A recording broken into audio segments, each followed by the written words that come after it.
哎，你可以想象，这是以前的嘉陵古山吗？好久以前的事哦。我记得那个时候大概是有好几千人报名，我就很幸运的就是通过了3关。哎，小姐，你的帽子。谢谢你啊。哎，30多年呢。对了，我还以为我现在20多岁，其实想得美。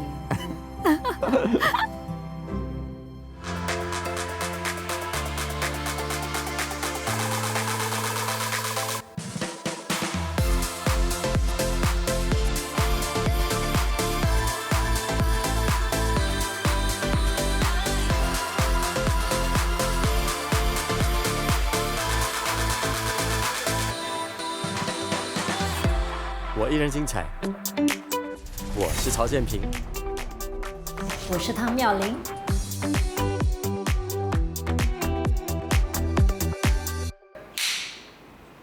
我参加的那一届是第9期演员训练班，就是1989年呐。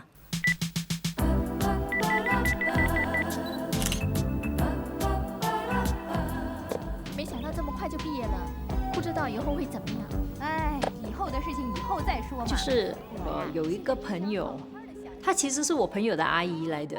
她就说：“哎，来，演员训练班，招考演员，我们2个都报了名，但是我的朋友的阿姨没有被录取啦。”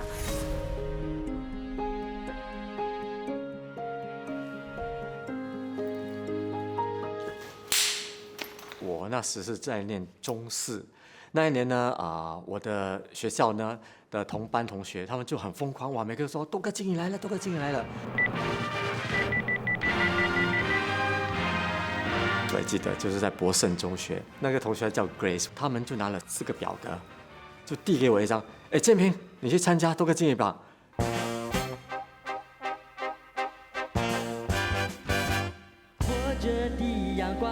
我还记得我第2天的会考是 Physical Science， 我今天是大决赛。那时候比赛完了之后，我还记得我在那个学校的 Duck Shop 我的那个校长走过来，拍拍我的肩膀，曹建平 ，You done our school proud。过了2年我就去服兵役，那时候刚好就陈碧凤跟我很好，就把我推进了那个拍戏的行业。那时候我就去参加演员训练班，就是第9期的演员训练班。演员训练班不是说因为你是歌唱艺人，你就有优待，走后门，没有的。我还是跟很多人这样一关一关试镜，一关一关通过。虽然那个训练班只是为期6个月，但是我们学很多古装考、时装考面对镜头怎么看着远方走了流眼泪我们要叫流眼泪，一滴眼泪要流出来。我记得那个时候大概是有好几千人报名啦，那么那几千人其实都要经过面试的，面试了之后，他就选200个去进入第2个阶段。那么我就很幸运的就是通过了3关，然后进入了训练班。我们毕业了之后，就是offer 那个合约当全职演员啦，可能大概20个这样吧。三面鸮是我的第1部学戏，对。我记得我所谓的第一个初吻就是跟鸡嘴拱。只要能见到你，就算回去给爸爸骂的话，我也不在乎。就是轻轻的这样点到为止的一个初吻，在荧光幕的初吻是跟金曲宫。雌雄大盗有一些戏呢是在英国发生的，所以我们也不是，但是我们不在英国拍哦，所以我们就在我们新加坡穿着那些冷衣大外套还放下雪这样还披围巾是热到真的是太过热了。快说，你快说，我愿意，不然的话，你连练班的最后1年都看不到。德福，韶光因为就迷恋我嘛，因为他是演一个有点不正常、有点变态的，那么我就整天给他折磨别放你出来！我记得那一个戏，很多那种情感哭啦，我觉得是最累的一部戏。汤妙玲和曹建平2位演员训练班的好同学，在《多多富贵多多情》剧中同台演出，留下深刻回忆。哎，小姐，你的帽子。那个时候我跟建平2个就是演那部戏是《多多富贵多多情》。你真有本事啊！这没什么，举手之劳吧。我们在那个拍他的片头的时候，那么就有一个这样的一个小小的一个苹果，这样2个人这样，那么不小心就亲到这样，他很高兴啦，他。那个荧幕初吻是因为我们的片头主题曲，因为我唱的《幸福哈哈镜》，但是我们也没有觉得尴尬，我们觉得好玩了，就在玩这边玩。你拉快点啊！怎么这么慢啊？我记得我拍《生命街车》的时候，就是我唯一的睡觉时间，就是当他们在打灯的时候，我们睡不到一下子，买位，买位，哇，就去买位，连妆都没有打理，因为那个时候是演一个落魄的50年代从中国跑来南洋的一段故事。大头，你怎么会弄成这样子的？大头，发生什么事了？1980年代，为了发展自制戏剧节目，当时新加坡广播局招募了100多位香港戏剧幕后人才。今年81岁的夏川是当时的演员训练班导师。我的主要工作就是开办训练班，训练孩子们演戏。从第5期5、6、7、8、9、10 6批，然后才华横溢出新秀的1、2、3，都是我有参与。Hello， 我们夏老师来了。你好，老师，哇，好久不见。王玉清是第3期演员训练班的学长，也曾是本地电视剧的一代偶像。我们招生的对象也是各个年龄，包括外形属于坏蛋的、反派都要，因为我们什么演员都没有嘛。我们要拍戏不能清一色全部是俊男美女，不可以。老师，你还记得你有叫我们在地上找针吗？对，他带我们到动物园看动物，然后呢要我们表演一种动物。我们上课的时候，很多时候都是演小品啊，老师也是坐在那，每天看你的同学演，自己也有演，就是连续了大概6个月，对，其实越演越舒服啦。要说妙玲的话呢，在他们这一届当中，无疑是非常优秀的。当然，她是属于外形漂亮的一类了啊，是我们说是花旦。那么后来她果然这条路走得相当的不错，在他们这一届当中了。蛇，对。蛇，你看看，蛇不动的时候啊。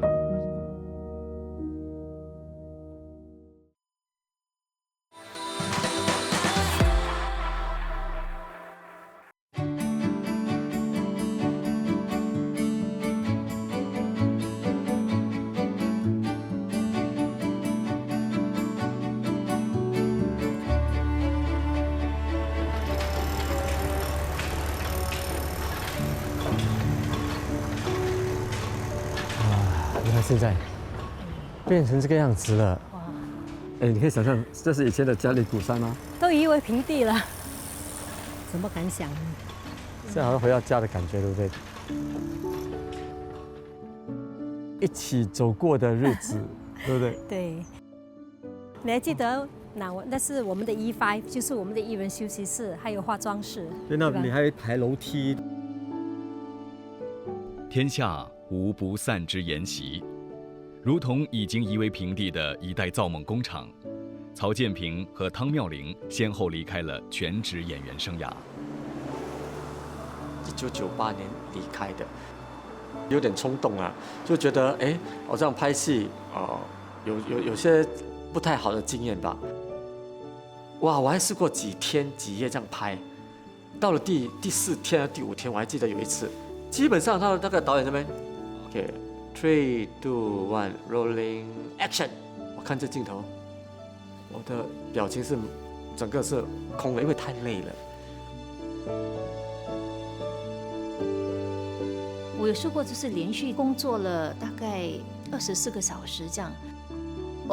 94年，对，我要打算结婚的时候，我就觉得，哎呀，这样的生活方式，感觉上就是不可能可以组织家庭，所以我觉得我放下的时候，我在不签约的时候，我反正觉得很轻松不会觉得很难这个决定。离开了之后呢，我就在美容院工作，开了自己的室内设计公司跟装修公司，大概有4年的时间吧。那么之后呢，因为有了小孩，我就希望我的工作比较flexible， 当时就进入了房地产。要讲的当然就是那个 developer 是谁呀？还有就是 of course 那个 location 啊。转眼间，妙玲已经是名有18年经验的房地产中介了。为什么我喜欢呢？因为他的工作时间真的是太过 flexible 了。我就在家工作，需要出去的时候出去，要不然就回家，在家看着小孩。也是在刚开始的时候，你没有顾客吗？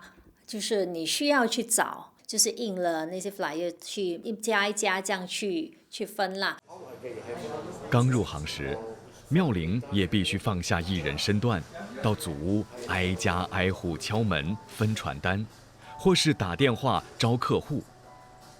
骂倒不会啦，但是就是你听得出他就是不友善了，他就直接就我不卖，就盖电话。那么盖了就盖了，就打另外一个咯。共有2栋36层楼的私人公寓。就是因为以前拍戏的关系，我的同事就说：“你反正就是在镜头前面也是很舒服啦，我们来做一个这样的一个 video。”看了这套公寓，您心动了吗？我觉得就是人家认得你的话，很多时候呢，就是很容易消除那个隔膜，觉得说你可能认识你是公众人物，他也不会是骗子这样的感觉啦。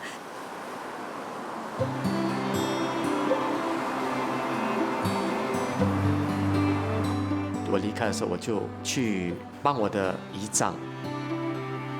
我白天就是帮他做日本餐厅，晚上我就去读书。30多岁到40多岁的那些年，我都在做活动，我就开了我的自己的娱乐公司，做 dinner and dance 啦，通常很多 event 都是我自己做主持工作，然后很多商家那时候说，你可不可以帮我唱2首歌？可以呀，叫我唱歌我一定 OK 啊，因为我觉得这就是本身我喜欢做的东西。建平现在主要从事带旅游团出国的工作。我在做 events 的时候，就认识了一些朋友，你可以当领队啊，什么去看看外面啊。我说好啊，那我去试试看。我每次在车上，一定会有客人认得我。唱歌，Marcus， 你唱歌。然后我就说好唱，我就唱。我还记得我在唱的时候，哇，外面是雪花飘飘，真是大下暴风雪，我在唱那个一剪梅嘞。那我觉得哇，那种愉悦，我也不懂你们可不可以感受到，我是真的一边唱一边觉得很开心。妙玲现在是2个孩子的母亲，23岁的大女儿林哲慧已经大学毕业，投入职场工作了。Yeah, I think when you're younger, you don't understand the concept of your mom being a celebrity. So I used to go out with my mom, we used to go for lunch, and people would always stare, and then they stop her halfway, and I'm always the designated photographer, so I'm like, okay, pass me your phone, that will help them take photos. So I think as a kid, I don't really understand that she's famous, but I just thought like, oh, everybody wants a photo with my mom.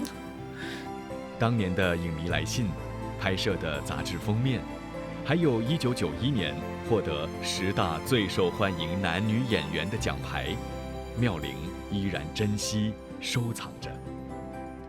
入围10大，我那个时候自己都有点难以相信，因为我才进去公司才1年多，也没有什么特别的代表作，所以那个时候当他打电话来，我还记得我还问他，我说我是汤妙玲，他说是啊，你入围10大啊。我说哦，是啊，就是这样。Look at all this cute little So colorful, so cute. people. Yeah, I know. What's that? A lot of people always ask me now, like, oh, your mom used to be so famous. Why did she stop acting? Then I always say, me. Oh, better, mom. You got a lot of suitors. And I love her very much. And I know that as a mother, she has sacrificed a lot for me. And I'm very proud of her. And I think she's so very proud of me. 可能我们的满足感已经不在于从当个演员那边拿到的，其实我觉得是从看到孩子啊，看到家庭啊，看到自己的生活拍子，得到那个满足感。Hey Grace， 嗨，建平 How are you？ ，Fine。尝一些甜品。基本上我没有工作的时候，我就会邀朋友回来，哎，来家里，我在家，妈妈也在家的，所以都过得非常的平凡。当年鼓励建平参加斗歌竞艺的中学同学 Grace 很惊喜地看到，建平还收藏着报名表和精美的简报。我说哇，建平你有这样多信啊，哇，你还有这样多那些旧的广告啊，那些 report 啦，我说哇，很本事哎，你可以做到现在这样子，都已经几年了，你还收藏得这么好，我就觉得仿佛好像回去以前的生活这样。那些年就是一个小孩子嘛，什么都不懂，就是16岁，中四。那他是我同班的同学，真的帮我整理了很多那些我的简报啦，我的全部的东西又帮我弄到很漂亮，所以谢谢。哇，这些真的是。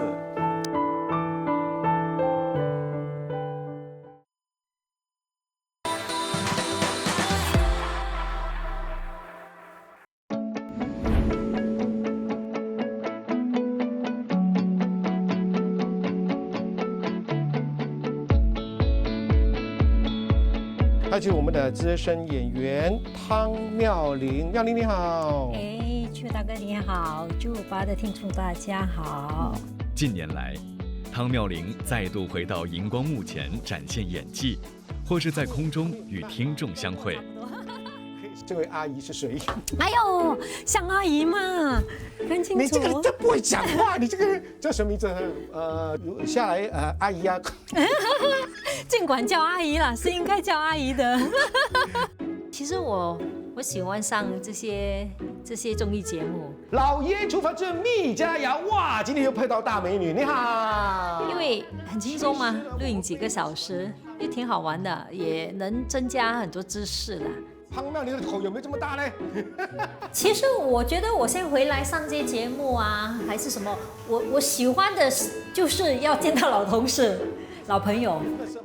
离开了大概6、7年后啊，我就回来演了一部英文片，叫《Mr. Kiasu》。What's wrong？ 之后呢就没有演了。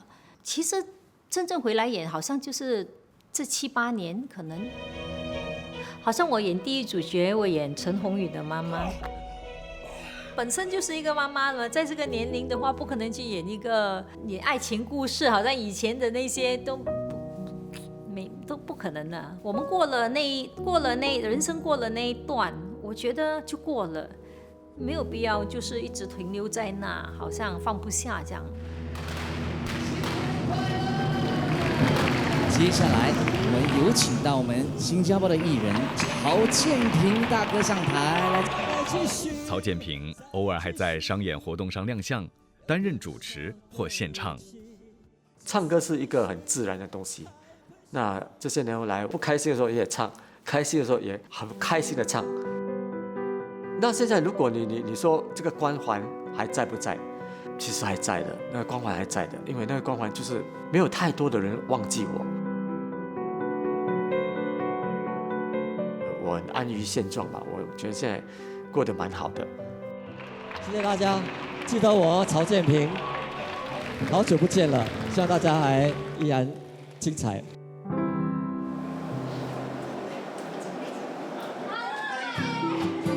妙龄、建平和当年演员训练班的同学仍然经常联系见面。尽管30年过去了，多数人早已离开水银灯下，各自东成西就，但还是惦记着那一份初心。说在第9期的时候呢，虽然我们没有在同一部戏里面合作，但是我们的心是连心的。因为如果拍戏各忙各的，那现在离开了反而觉得说聚在一起呢是一个缘分，要珍惜。因为久久见一次啊，很多话题，然后呢彼此看了不是老了就白头发少了，不然的话就是各自都有发展啊。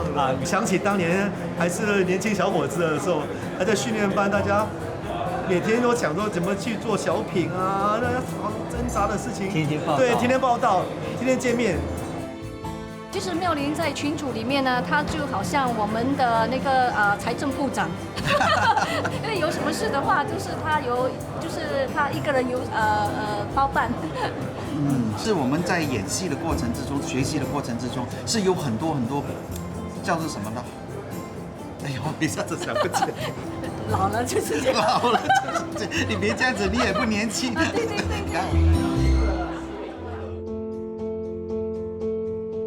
我每个阶段在做的东西都是我选择的，然后一步就成长，自己也学会怎么处事待人，觉得这些年都没有白过了，所以当演员也是一个很好的回忆吧。我觉得说，如果当初我没有参加训练班的话，可能就找了一个朝九晚5的工作，应该还是会结婚生子。